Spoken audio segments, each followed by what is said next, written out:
संसार हा सोडून देण्याची गोष्ट आहे का, की सुंदर करून जगण्याची? ईश्वर हा मंदिरात सापडतो की माणसाच्या डोळ्यातील अश्रू पुसण्यात? साहिर लुधियानवीच्या लेखणीतून उतरलेलं आणि लता दीदीच्या स्वरांनी अमर झालेलं हे गीत आपल्याला काही अस्वस्थ करणारे प्रश्न विचारते.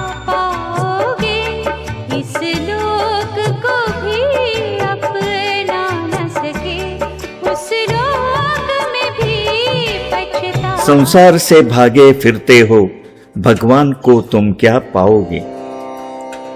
काय अप्रतिम प्रश्न आहे. साहिर उत्तर देत नाहीत, प्रश्न विचारतात. पत्नी, मुलं, आई वडील, समाज यांच्यापासून दूर जाऊन ईश्वर सापडेल का?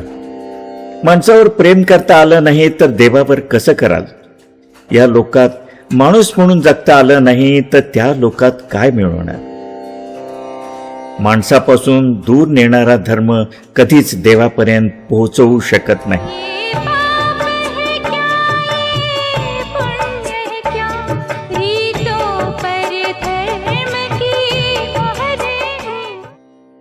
ये पाप है क्या, ये पुण्य है क्या, रीतों पर धर्म की मोहरे हैं.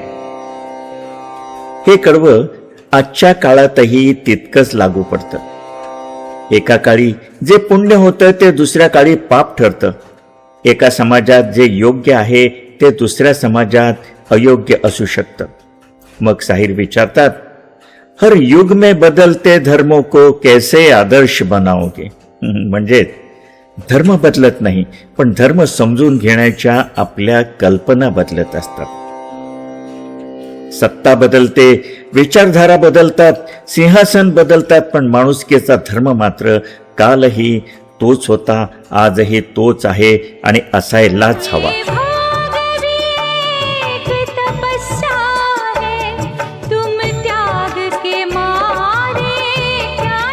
ये भोग भी एक तपस्या है, तुम त्याग के मारे क्या जानो.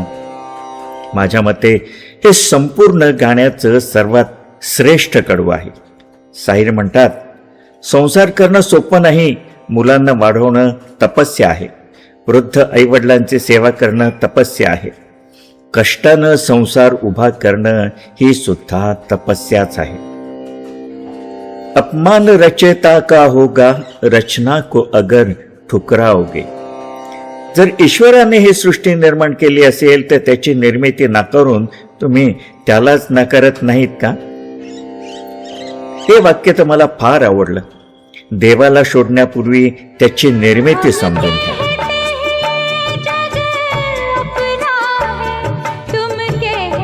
हम कहते हैं ये जग अपना है, तुम कहते हो झूठा सपना है.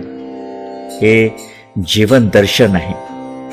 आपण म्हणतो हे जग माझं आहे, काही जण म्हणतात हे सगळं मिथ्या आहे.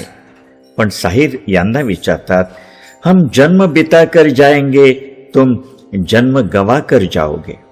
वा, जन्म बिताना आणि जन्म गवाना यातला फरक बघा.